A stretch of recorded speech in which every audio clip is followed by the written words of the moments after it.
Every so often, a phone comes in with one of the most beautiful designs we have ever seen. And nowadays, with phones having less and less bezels with every alteration, phones are definitely here to turn heads. However, a phone like the Sony Xperia XZ2 still retains its bezels, but yet comes with one of the most beautiful designs I've ever seen in a flagship phone. Sure, the phone might have some annoyances that might turn some of you away, but for whatever else it does flawlessly. So with that guys, let's take a look at the Sony Xperia XZ2.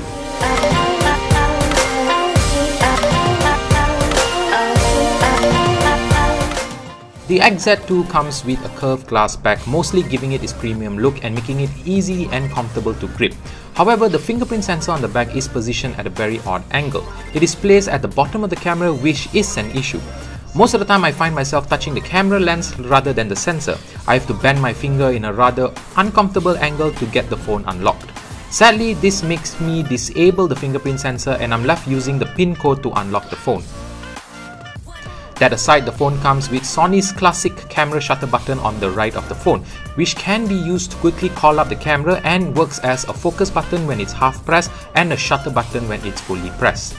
This makes it really convenient to take pictures, and I mostly use the dedicated button to take pictures. Coming over to the display, the Xperia XZ2 comes with one of the most nicest screens I've ever seen this year. There's even a screen display options like professional mode, standard mode and super vivid mode depending on the type of color you want.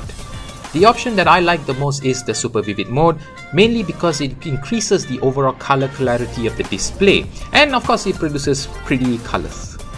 Moving over to the specs, the XZ2 comes with a Snapdragon 845 processor, 4GB of RAM and 64GB of storage. I did wish to see at least 6GB of RAM on a flagship phone, but throughout my use, the 4GB RAM seems to perform pretty well. Sure, it might not be able to keep apps open in the background, but I'm just really glad that even with that amount of RAM, there was no lags or slowdowns. Honestly, it has performed much better than some of the phones that I've used that comes with a high-end processor and 6 to 8GB of RAM. However, one issue that I had with the phone is that it heats up quite a bit. Not enough for you to drop it like a hot potato, but it can get slightly uncomfortable when playing games or recording a 4K video. One of the features that I never thought I'll be playing around with is the 3D Creator. The app allows you to map out an object in 3D and it does a fairly decent job. Now this feature is surely not for everyone, but when I was speaking to an interior designer and a 3D artist, they told me that the mapping is actually not too bad.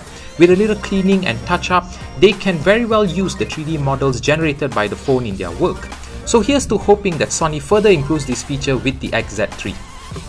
Now one feature that I really like and it disappointed me extremely was the dynamic vibration feature. The phone will vibrate according to the content you are playing and it can be adjusted. This adds for a very nice immersion to videos that I watch on the phone.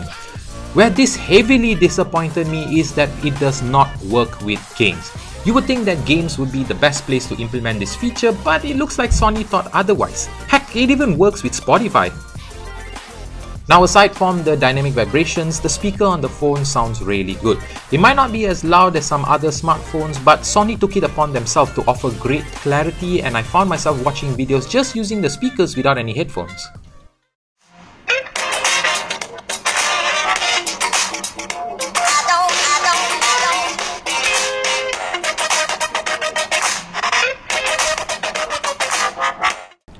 Moving over to photography, the XZ2 comes with a single 19-megapixel camera on the back. However, don't let things like dual or even triple camera setups fool you, as the single camera is capable of taking very nice shots. Colors are nice and vibrant and the details are surprisingly impressive. Night shots are also pretty impressive and it still manages to capture details and does not have a lot of noise.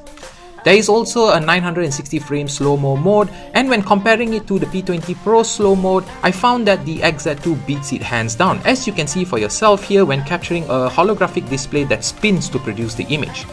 The P20 Pro distorts the blades, while the Xperia XZ2 manages to capture the blades perfectly fine. The front houses a 5-megapixel camera and it might not sound impressive, but it sure can take really nice selfies. Details are great, as you can see with yourself with my beard and hair. Colors produced are also very nice, overall proving that even with a single camera setup, it can still take very nice pictures. Powering the XZ2 is a 3180 mAh battery. It might sound like a really small battery, but I can manage to get one day of use without any issues, and this includes watching videos, playing games and doing a lot of texting. If you do run out of battery, the phone supports Quick Charge 3.0, getting the phone to a full charge in just a little more than an hour.